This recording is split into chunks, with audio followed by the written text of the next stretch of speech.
السلام علیکم، ہمارا چینل سبسکرائب کریں اور بیل آئیکن پر کلک کریں۔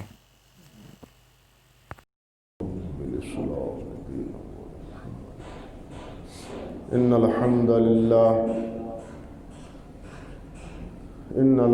لله نحمده ونستعينه ونستغفره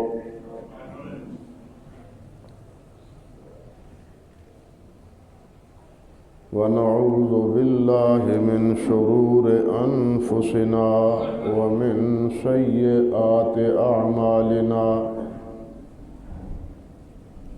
من يهده الله فلا مضل له ومن يضلل فلا هادي له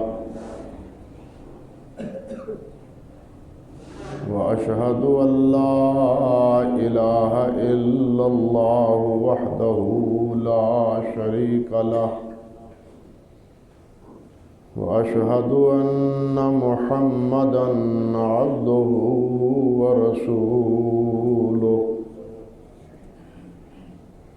أما بعد فقد قال النبي صلى الله تعالى عليه وعلى آله وسلم إن أحسن الكلام كلام الله وأحسن الهدي هدي محمد صلى الله عليه وسلم وشر الأمور محدثاتها وكل محدثة بدعة وكل بدعة ضلالة وكل ضلالة في النار اللهم صل على محمد وعلى آل محمد كما صليت على إبراهيم وعلى آل إبراهيم إنك حميد مجيد اللهم بارك على محمد وعلى آل محمد كما باركت على إبراهيم وعلى آل إبراهيم إنك حميد مجيد رب اشرح لي صدري ويسر لي أمري واحلل عقدة من لساني يفقهوا قولي اللهم انفعنا بما علمتنا وعلمنا ما ينفعنا وزدنا علما اللهم إنا نعوذ بك من علم لا ينفع ومن قلب لا يخشع ومن نفس لا تشبع ومن عين لا تدمع ومن دعوات لا يستجاب لها أعوذ بالله السميع العليم من الشيطان الرجيم من همزه ونفخه ونفثه بسم الله الرحمن الرحيم والذين اجتنبوا الطاغوت أن يعبدوها وأنابوا إلى الله لهم البشرى فبشر عباد الذين يستمعون القول فيتبعون أحسنه أولئك الذين هداهم الله وأولئك هم أولو الألباب سبحان ربك رب العزة عما يصفون وسلام على المرسلين والحمد لله رب العالمين اللہ محترم معزز سامعین کرام، انہی آیات مبارکہ جو سورہ زمر کی 2 آیتیں ہیں اور سورۃ زمر کے دوسرے رکوع سے ان کا تعلق ہے، ان کے بارے میں پہلے بھی 2 جمعوں میں 2 خطبات میں کچھ باتیں آپ کے گوش گزار کر چکا ہوں۔ پہلی گفتگو کا یا آیت کی ابتدائی حصے کا خلاصہ یہ ہے کہ اللہ سبحانہ و تعالی نے ارشاد فرمایا ہے کہ جو لوگ شیطان کی عبادت سے بچتے ہیں، شیطان سے مراد اللہ کے مقابلے میں جس کی بھی عبادت کی جائے، وہ فرشتہ ہو، وہ نبی ہو، وہ ولی ہو، وہ قبر ہو، وہ زندہ ہو، فوت شدہ ہو، یا وہ بت ہو، یا وہ سورج یا چاند ہو، جس کی بھی اللہ کے علاوہ عبادت ہوتی ہے، اللہ رب العزت کے مقابلے میں شیطان کی عبادت ہے۔ جس طرح ہدایت کا ایک ہی راہ اور ایک ہی راستہ ہے اور وہ اسلام ہے، اسلام کے علاوہ اور کوئی ہدایت کا راستہ نہیں ہے۔ اللہ رب العزت نے 2 ٹوک الفاظ میں یہ بات وضاحت فرما دی ہے کہ وَمَن يَبْتَغِ غَيْرَ الْإِسْلَامِ فَلَن يُقْبَلَ مِنْهُ وَمَن يَبْتَغِ غَيْرَ الْإِسْلَامِ دِينًا فَلَن يُقْبَلَ مِنْهُ کہ جو اسلام سے ہٹ کے کوئی اور طریقہ اور دین اور راستہ اور ضابطہ اور زندگی گزارنے کا قاعدہ اور اصول اپناتا ہے، اللہ اسے قبول نہیں کرتے۔ اللہ کے ہاں صرف اسلام کی تابعداری اور اسلام کی پیروی ہی مقبول ہے۔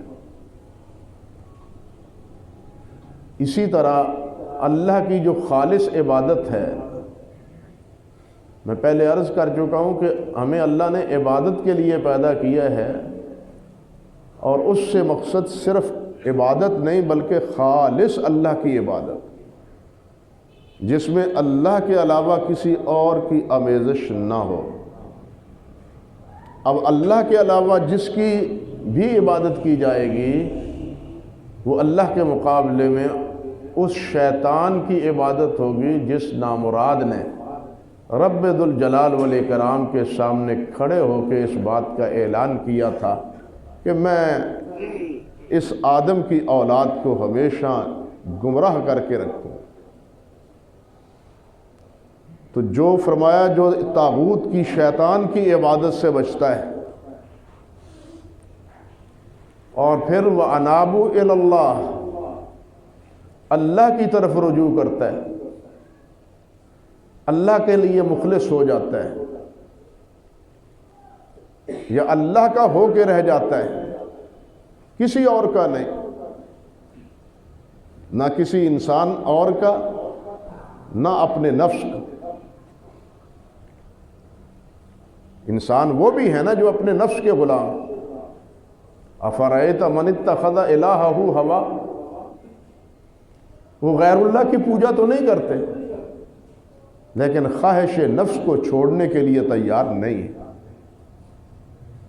اس لیے وَأَنَابُوا إِلَى اللَّهِ میں یہ بھی شامل ہے کہ انسان اللہ کا ہی ہو کے رہے، نہ وہ اپنے نفس کا رہے نہ کسی اور کا رہے۔ فرمایا لَهُمُ الْبُشْرَى، ان کے لیے بشارتیں۔ آپ سن چکے ہیں کہ یہ بشارتیں موت کے وقت بھی ہیں، قبر کے وقت بھی ہیں، میدان محشر میں بھی ہیں، اور جنت میں جاتے ہوئے بھی۔ ہر مرحلے پر یہ اللہ کی طرف رجوع کرنے والے اور اللہ کا ہو کے رہنے والے، ان کے لیے اللہ کی طرف سے مبارکیں ہی مبارکیں اور بشارتیں ہی بشارتیں۔ اللہ ہمیں ان کا مصداق بنائے۔ پھر فرمایا فبشر عباد الذین یستمعون القول فیتبعون احسنہ. یہ ہے آج کا موضوع. فبشر عباد، بشارت دیجئے، مبارک دیجئے میرے بندوں کو. یہ عباد اصل میں عبادی ہے، اور سب نے ترجمہ اس کا یہی کیا ہے کہ میرے بندوں کو بشارت دو. یا یہاں تخفیف کے لیے حذف، اور اس کے حذف کا اشارہ دال کے نیچے جو زیر ہے وہ ہے. قرآن مجید میں یہ اسلوب اور مقامات پر بھی، جس طرح کہ سورۃ الرعد میں اللہ رب العزت نے ارشاد فرمایا ہے، وہاں یہی بات اسی نوعیت کی مَا لَهُم مِّن دُونِهِ مِّن وَالٍ، کہ اللہ کے علاوہ ان کا کوئی ولی نہیں. یہاں بھی وال سے والیون ہے. یا اگرچہ یہاں نفس کلمے کی ہے، یعنی اصل کلمے کی یا ہے، لیکن وہ حذف، اور اس کی جگہ وہی لام کے نیچے زیر ہے، جو اشارہ کرتی ہے کہ یہاں اصل لفظ والیون ہے. تو یہ ایک تخفیف کے لیے یہاں بھی یا کو حذف کر دیا ہے. تو یا عباد سے یا عبادی مراد ہے، اے میرے بندے. اللہ اکبر. اللہ کتنا مہربان ہے کہ وہ ہم جیسے گنہگاروں کو اپنا بندہ کہہ کے مخاطب کرتے ہیں. انبیاء کرام ہوں، فرشتے ہوں، وہ تو اللہ کے بندے ہیں ہی ہیں، وہ تو اللہ کے عبادت گزار ہیں ہی ہیں. لیکن ان کے علاوہ جتنے انسان ہیں ان سب کو اللہ ذوالجلال یہی فرماتے ہیں، یا عبادی، اے میرے بندو. وہ بندے الذین یستمعون القول، جو قول کو سنتے ہیں. یہاں یستمعون کا لفظ اور القول کا لفظ دونوں قابل غور ہیں. ایک ہوتا ہے سماع اور ایک ہوتا ہے استماع. سماع اور استماع میں فرق ہے. سماع کے معنی ہے سننا، اور استماع کے معنی ہے غور سے سننا، کان لگا کے سننا، توجہ سے سننا. استماع کے معنی ہے توجہ سے سننا، غور و فکر سے سننا. ایک بات ہو رہی ہے، آپ اس کو توجہ سے سنتے ہیں. ایک بات وہی ہو رہی ہے، دوسرا اس کو توجہ سے نہیں سنتا، تو وہ کہتا ہے اس کو میری بات توجہ سے سنو. ہمارے ماحول میں بھی یہ بات اسی طرح چلتی، خیال اور دھیان کرو میری بات پر، کان دھرو میری بات پر. اور اس پر اور مسائل بھی منتج ہوتے ہیں. مثال کے طور پر قرآن مجید پڑھا جا رہا ہے، قاری صاحب قرات کر رہے ہیں. کچھ وہ ہیں جو قرآن قاری صاحب کا سن رہے ہیں، اور کچھ وہ ہیں جو وضو کر رہے ہیں یا بازار میں آ رہے ہیں. بازار میں آنے والوں کی کان میں بھی آواز جاتی، سن وہ بھی رہے ہیں. وضو کرنے والے کے کان میں بھی آواز جا رہی ہے، سن وہ بھی رہے ہیں. لیکن وہ سامعین ہیں، سننے والے ہیں، لیکن وہ استماع کے مخاطب نہیں ہیں، توجہ سے نہیں سنتے. اب یہی قاری صاحب قرآن مجید کی تلاوت کرتے ہوئے سجدے کی آیت تلاوت کرتے ہیں، تو سجدہ تلاوت کن کے لیے لازم ہے؟ جو سن رہے ہیں. جو وضو کر رہے ہیں یا بازار میں جانے والے ہیں، وہ نہیں وہ بازار میں سجدے میں گر جائیں، کیونکہ وہ سننے کی نیت سے سن نہیں رہے. ایک ہے سننے کی نیت سے سننا، ایک ہے کانوں میں آواز پڑنے کی وجہ سے سننا. دونوں میں یہ فرق، اور دونوں کے نتیجے میں مسائل میں بھی فرق پڑتا ہے. جس طرح میں نے یہ مثال دی، کفار مکہ وہ کہا کرتے تھے کہ لا تسمعوا هذا القرآن والغوا فیہ لعلکم تغلبون. تم قرآن نہ سنو.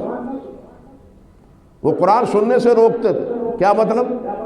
تمہارے کانوں میں آواز قرآن کی نہیں پڑنی چاہیے، بلکہ کیا ہو، ساتھ انہوں نے یہ والغوا فیہ، چھوڑ ڈالو، آوازیں کسو، کوئی اور باتیں کہو، تاکہ کانوں میں آواز نہ پڑے، یہ لغو باتیں پڑے۔ وہاں انہوں نے کیا کہا ہے، لا تسمعوا، نہ سنو، اور نہ سننے کے لیے انہوں نے طریقہ کیا اختیار کیا، والغوا فیہ، شور کرو،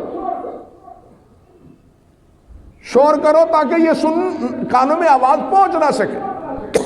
اللہ اکبر کبیر، اتنی مخالمت اور اتنی مخاصمت، لیکن اللہ ذوالجلال والاکرام نے، اللہ رحمان و رحیم نے کیا فرمایا، وَإِذَا قُرِئَ الْقُرْآنُ فَاسْتَمِعُوا لَهُ وَأَنصِتُوا لَعَلَّكُمْ تُرْحَمُونَ۔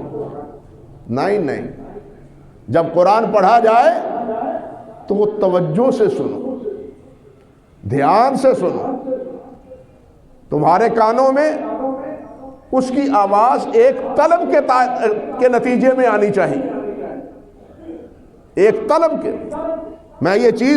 مجھے یہ چیز مطلوب ہے، اس لیے میرے کان اس طرف لگے ہوئے ہیں۔ اور ساتھ کیا ہے، وَأَنصِتُوا، خاموش رہو۔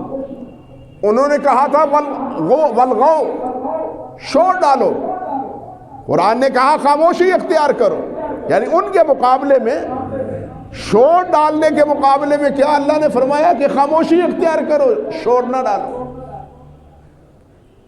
بلکہ اس خاموشی کے ساتھ دھیان سے اور توجہ سے سنو۔ جب تم قرآن توجہ سے اور دھیان سے سنو گے تو اللہ کی رحمت کے مستحق بنو، تو اللہ کی رحمتیں تم پر برسیں گی۔ اللہ اکبر کبیرہ۔ تو استماع عرض کر رہا تھا اور ہے، اور سماع اور ہے۔ یہاں بھی جو اللہ سبحانہ و تعالیٰ نے بات ارشاد فرمائی وہ کیا ہے، الذین یستمعون، وہ جو سنتے ہیں، کیا مطلب، وہ سنتے ہیں توجہ سے، پورے دھیان سے، پوری فکر بندی سے، کہ میں نے کچھ سیکھنا ہے، میں نے کچھ حاصل کرنا ہے، میں نے کسی مقصد پہ پہنچنا ہے۔ جو بات سنتا ہے اور اس کا مقصد اور مطلوب کسی نتیجے پہ پہنچنا ہوتا ہے تو وہ بات کو بھی دھیان سے سنتا ہے، اور جس نے کسی نتیجے پہ نہیں پہنچنا ہوتا وہ اواگانوں کی طرح سے اس کان میں پڑا اور اس کان سے نکال دیا۔ فرمایا یہ طریقہ نہیں ہونا چاہیے، بلکہ تمہارا طریقہ قرآن سننے کا پوری غور اور توجہ سے ہونا چاہیے۔ فرمایا الذین یستمعون، کہ جو قرآن مجید سنتے ہیں توجہ سے، اور پھر القول، قول، یستمعون القول، وہ قول سنتے ہیں۔ اب یہاں قول سے مراد کیا ہے، قول سے مراد قرآن مجید ہی ہے، قرآن مجید ہی قول سے مراد، کیونکہ قرآن مجید ہی میں قول کا اطلاق کئی مقامات پر قرآن مجید کے بارے میں استعمال ہوا ہے۔ مثال کے طور پہ اللہ رب العزت نے ارشاد فرمایا افلم یدبر القرآن اولم یدبر القول، یہ سورۃ المومنون کی آیت ہے کہ کیا یہ قول پر تدبر نہیں کرتے۔ کیا مراد ہے قول سے، قرآن مجید مراد ہے، کہ قرآن مجید پر غور و فکر نہیں کرتے، کان نہیں دھرتے، جو قرآن میں آ رہا ہے، حکم ہو رہا ہے، اس پہ غور و فکر اور اپنی توجہ مبذول نہیں کرتے۔ ایک اور مقام پہ سورۃ الطارق میں اللہ ذوالجلال فرماتے ہیں اِنَّهُ لَقَوْلٌ فَصْلٌ وَمَا هُوَ بِالْحَزْلِ، یہ ایک دو ٹوک بات ہے قرآن مجید کے بارے میں۔ یہاں بھی قول سے مراد کیا ہے، قول، قرآن مجید، اور اس کی صفت کیا بنا فرمائی ہے، اِنَّهُ لَقَوْلٌ فَصْلٌ، کہ یہ قرآن فیصلہ کن بات ہے، ایسی بات ہے کہ اسی کا فیصلہ درست ہے، اس کے علاوہ کسی اور کا فیصلہ درست نہیں ہے۔ اور ساتھ فرمایا وما هو بالحزل، یہ کوئی مذاق کی بات تھوڑی ہے، یہ اللہ کا کلام ہے۔ وما هو بالحزل، یہ مذاق کی بات نہیں، فضول بات نہیں ہے، بلکہ اللہ رب العزت کا کلام ہے، اللہ ذو الجلال کا بول ہے۔ اللہ اکبر کبیرہ۔ اسی طرح یہاں بھی قول سے مراد کیا ہے؟ قرآن مجید ہے۔ یستمعون القول، جو قول کو سنتے۔ بعض حضرات نے القول میں الف لام کو استغراق کا سمجھا ہے اور ہر قسم کی بات مراد لی۔ ہر قسم کی بات کو سنتے ہیں، لیکن پھر آگے فَيَتَّبِعُونَ أَحْسَنَهُ، ذرا سوچنے کی بات ہے، سمجھے ذرا اس کو۔ فَيَتَّبِعُونَ أَحْسَنَهُ، وہ کہتے ہیں کہ وہ بات تو سنتے ہیں، لیکن اس بات میں جو اچھی بات ہوتی ہے، بہتر بات ہوتی ہے، اس کی پیروی کرتے ہیں۔ وہ کہتے ہیں کہ اس آیت میں اشارہ ان لوگوں کی طرف ہے جو بات سنتے ہیں، اور کچھ وہ بھی ہیں جو بات سننے کے لیے تیار نہیں ہیں، بلکہ بات سننے کی بجائے شور اور شغف سے کام لیتے ہیں۔ بات سنتے ہوئے وہ مذاق کرتے ہیں، الٹا وہ اطمینان سے اور اہتمام سے سنتے نہیں اس کو، فوراً بھڑک اٹھتے ہیں، جھگڑے اور لڑائی پہ اتر آتے ہیں، نہیں سنتے ہم تمہاری بات، فضول باتیں ہمارے سامنے مت کرو، ہم تمہاری بات سننا نہیں چاہتے۔ یہ ان لوگوں کی کہتے ہیں تحسین ہے کہ جو بات تو سنتے ہیں، بات سنتے ہی بھڑکتے تو نہیں، مخالفت تو اختیار نہیں کرتے، لڑائی جھگڑے پر تو نہیں اتر آتے، بلکہ بات سنتے ہیں، بات سن کے تحمل اور بردباری سے پھر وہ جو اچھی بات ہوتی ہے اس کی پیروی کرتے ہیں۔ بعض مفسرین نے، بلکہ اکثر مفسرین نے یہی معنی اس سے مراد لیا ہے۔ وہ القول میں الف لام استغراق کا مراد لیتے ہیں، ہر قسم کی بات، لیکن یہ مفہوم اگرچہ بہت سے مفسرین نے اختیار کیا ہے، لیکن یہ محل نظر ہے، یہ درست نہیں ہے۔ میں نے عرض کیا ہے کہ القول سے مراد یہاں قرآن مجید ہے، اور الف لام استغراق کے لیے نہیں ہے، ذکر کے لیے ہے۔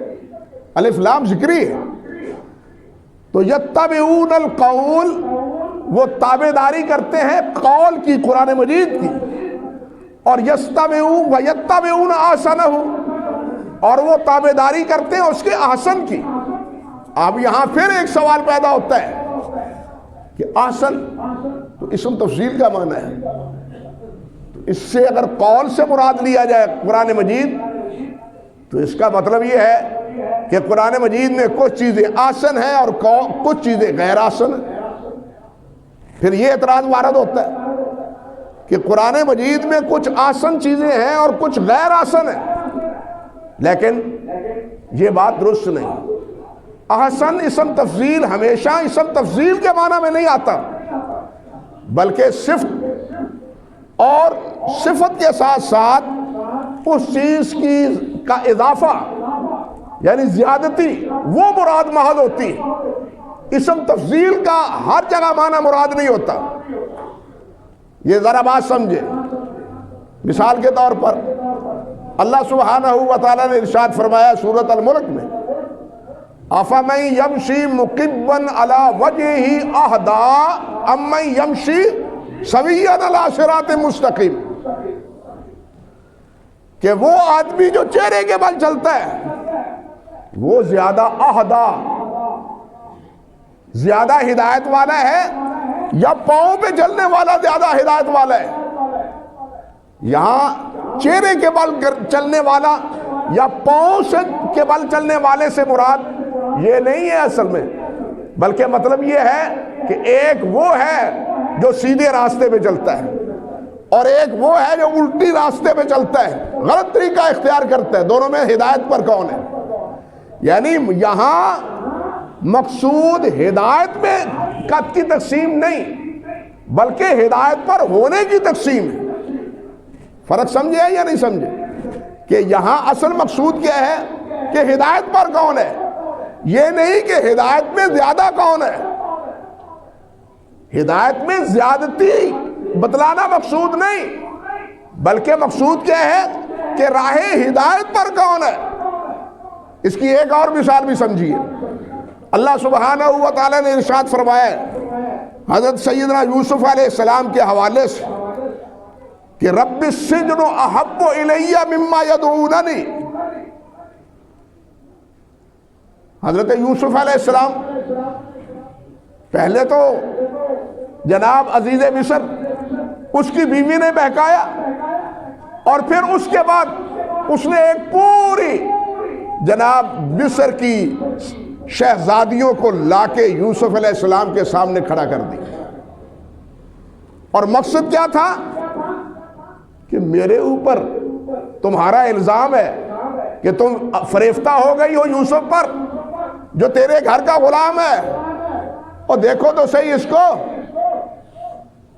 میں فریفتہ نہ ہوں تو اور کروں کیا. انہوں نے بھی اپنی تصدیق یہ کی کہ یہ تو انسان ہے ہی نہیں، یہ تو فرشتہ ہے. انہوں نے بھی اس بات کی پھر بالآخر تصدیق کی. اور اس مرحلے پہ اللہ ذوالجلال والاکرام کے پیارے پیغمبر حضرت یوسف علیہ السلام عرض کرتے ہیں کہ رب السجن احب الی مما یدعوننی. اس نے بھی کہا تھا اگر اس نے میری بات نہ مانی تو یاد رکھو میں قید کروا دوں گی، اس کو جیل بھجوا دوں گی. دیکھ لیا نا تم نے، ایسے ہی کہہ رہے تھے، دیکھو ہے کیسا یہ، اگر میری بات اس نے نہ مانی تو جیل بھجوا دوں گی. اللہ سبحانہ و تعالیٰ کے پیغمبر فرماتے ہیں رب السجن احب الی مما یدعوننی.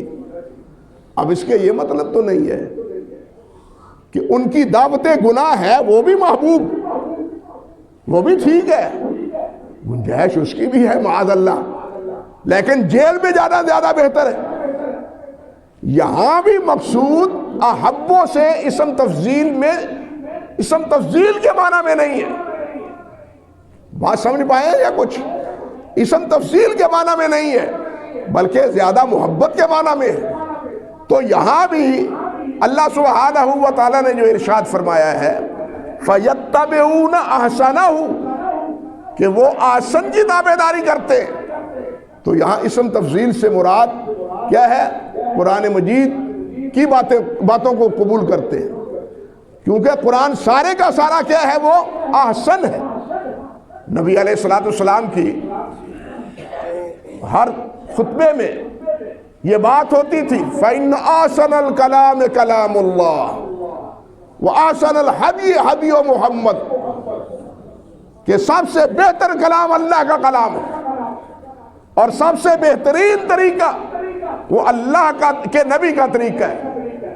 یہاں ایک بات اور بھی عرض کر دوں، عموماً ہم یعنی خطبہ احسن الہدی یا خیر الہدی پڑھتے ہیں، لیکن علامہ نووی اور بعض دوسرے حضرات نے، ابن حجر رحمۃ اللہ علیہ نے بھی کہا ہے کہ بعض حضرات نے اس کو احسن الہدا بھی پڑھا ہے.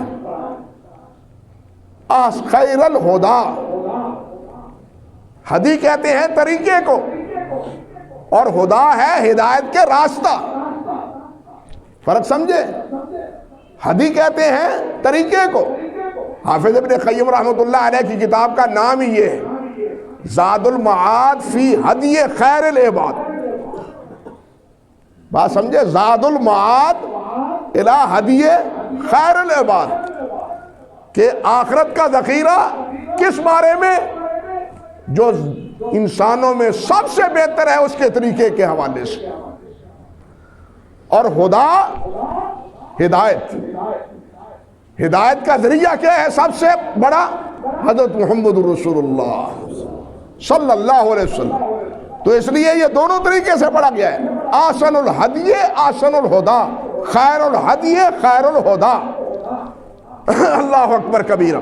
اسی طرح قرآن مجید میں اللہ رب العزت نے فرمایا اللہ نزل احسن الحدیث،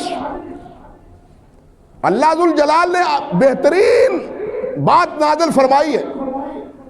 تو احسن کا اطلاق قرآن مجید میں بھی اور حدیث پاک میں بھی قرآن مجید پر ہوا ہے. تو یہاں بھی فَيَتَّبِعُونَ أَحْسَنَهُ سے مراد کیا ہے؟ کہ جو قرآن مجید کی تابعداری کرتے ہیں. جو پہلے لفظ آیا يَسْتَمِعُونَ الْقَوْلِ، جو قرآن کو سنتے ہیں اور قرآن کی پیروی کرتے ہیں. بات سمجھے نا، جو قرآن کو سنتے ہیں اور قرآن کی پیروی کرتے ہیں. اور جن حضرات نے القول کو الف لام استغراق کا سمجھا اور استماع اپنے احسن کو بھی اسم تفضیل کے معنی میں لیا، انہوں نے جو معنی بیان کیا ہے وہ معنی اس اعتبار سے بھی درست نہیں ہے کہ اللہ سبحانہ و تعالیٰ نے فضول اور بیکار بات سننے کی ہی اجازت نہیں دی. بات سمجھے یا نہیں؟ چاہے جائے کہ جناب پہلے ہر قسم کی بات سنو، درست بات بھی سنو، صحیح بات بھی سنو، غلط بھی سنو، اور پھر ان دونوں میں تفریق کرو، صحیح کیا ہے اور غلط کیا ہے، جو صحیح ہے اس کی پیروی کرو. نہیں، اللہ سبحانہ و تعالیٰ نے لغو اور بیکار بات کرنے کی، سننے کی اجازت ہی نہیں دی.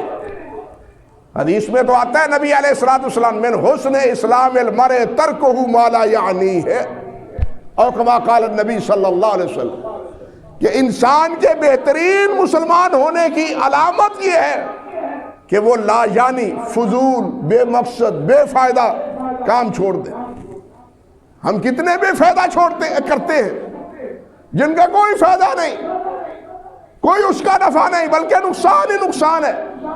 اور کچھ نقصان نہ ہو تو یہ زندگی کا قیمتی وقت وہ تو برباد ہوتا ہے یا نہیں ہوتا، جو سب سے زیادہ قیمتی ہے. ہم نقصان صرف روپے پیسے کا سمجھتے ہیں، لیکن روپے پیسے سے بھی زیادہ قیمتی وقت ہے. بھائی وقت ہو تو روپیہ پیسہ کمایا جا سکتا ہے، لیکن اگر وقت ہی نہ ہو تو روپیہ پیسہ کیسے کمایا جائے؟ اس لیے اصل چیز وقت ہے، وقت کی قدر کرنی چاہیے، اور لا یعنی باتوں میں اور لا یعنی اعمال میں اپنے اوقات کو برباد نہیں کرنا چاہیے. اللہ والوں نے تو اس چیز کو بھی اچھا نہیں سمجھا اور اس کو بھی لا یعنی سمجھا. جس طرح آج کل ہم کہتے ہیں سردی بہت ہے، گرمی بہت ہے، بہت سردی ہے آج. اب ہے تو امر واقعہ، وہ کہتے ہیں کہ اس کہنے سے کیا سردی کم ہو جائے گی یا گرمی کم ہو جائے گی؟ کیا فائدہ اس کا؟ اور اس کی بجائے یہ کہو کہ گرمی کو یاد کر کے جہنم کی گرمی سے پناہ مانگو، سردی کا تصور کر کے جہنم کا گڑا زمہریر جو ہے اس سے پناہ مانگو کہ یا اللہ زمہریر سے ہمیں بچانا. زمہریر کیا ہے؟ وہاں اتنی برودت، اتنی ٹھنڈک کہ جس سے انسان کا خون ہی جم جائے. یہ جو آپ کا اوپرلا علاقہ ہوتا ہے سیاچین کا، جہاں ٹھنڈی ہوا لگتی ہے تو یہ اعضاء جل جاتے ہیں. یہ انسان صرف آگ سے نہیں جلتا، ٹھنڈک سے بھی جلتا ہے. جہنمی جب آگ سے جلیں گے اور پریشان ہوں گے تو پھر اللہ ذوالجلال کہے گا چلو آؤ دوسرا پہلو بھی دیکھ لو. انا للہ و انا الیہ راجعون. اللہ ہمیں جہنم آگ سے بھی بچائے اور اللہ ذوالجلال ہمیں زمہریر سے بھی بچائے، جہنم سے بچائے. دونوں طبقوں سے اللہ ذوالجلال ہمیں محفوظ رکھے. تو عرض کر رہا تھا کہ بعض اللہ والوں نے تو یہاں تک کہنے کو بھی فضول سمجھا. اس کا فائدہ کیا ہے کہ گرمی آج بہت زیادہ ہے، سردی آج بہت زیادہ ہے. نہیں، سردی کو یاد کر کے اللہ کے عذاب سے پناہ مانگو، اور جہنم کو یاد کر کے گرمی کو یاد کر کے جہنم سے پناہ مانگو. جس کا فائدہ تو ہے نا، ایک دعا تو ہے انسان. اللہ اکبر کبیرہ. تو میرے بھائیوں، یہ جو بات انہوں نے کہی ہے یہ اس اعتبار سے بھی صحیح نہیں کہ اللہ سبحانہ و تعالیٰ نے یہ ارشاد فرمایا ہے کہ جو مومن ہے، ایمان والے، والذین لا یشہدون الزور واذا مروا باللغو مروا کراما، کہ وہ جھوٹی باتیں کرتے ہی نہیں، اور جہاں فضول بک بک ہو رہی ہوتی ہے وہ بڑے ہی باعزت طریقے سے پاس سے گزر جاتے ہیں. وہ اس محفل کی زینت نہیں بنتے، اس مجلس میں نہیں بیٹھتے جہاں بک بک ہو رہی ہو، فضول بات ہو رہی ہو. ایک جگہ اللہ فرماتے ہیں والذین هم عن اللغو معرضون، ایمان والے جو ہیں وہ اعراض کرتے ہیں بے فائدہ بات سے. اللہ اکبر کبیر.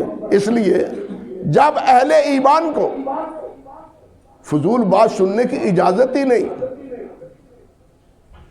بے فائدہ اور بے نفع بات جہاں ہو رہی ہو اس مجلس کو اٹینڈ کرنے کی اجازت نہیں، تو غلط باتوں کو سننا، صحیح باتوں کو سننا، اور پھر ان دونوں کے درمیان تفریق کرنا، اور جو ان دونوں میں سے اچھی ہو اس کی پیروی کرنا، اس کا جواز کہاں سے باقی آ رہا؟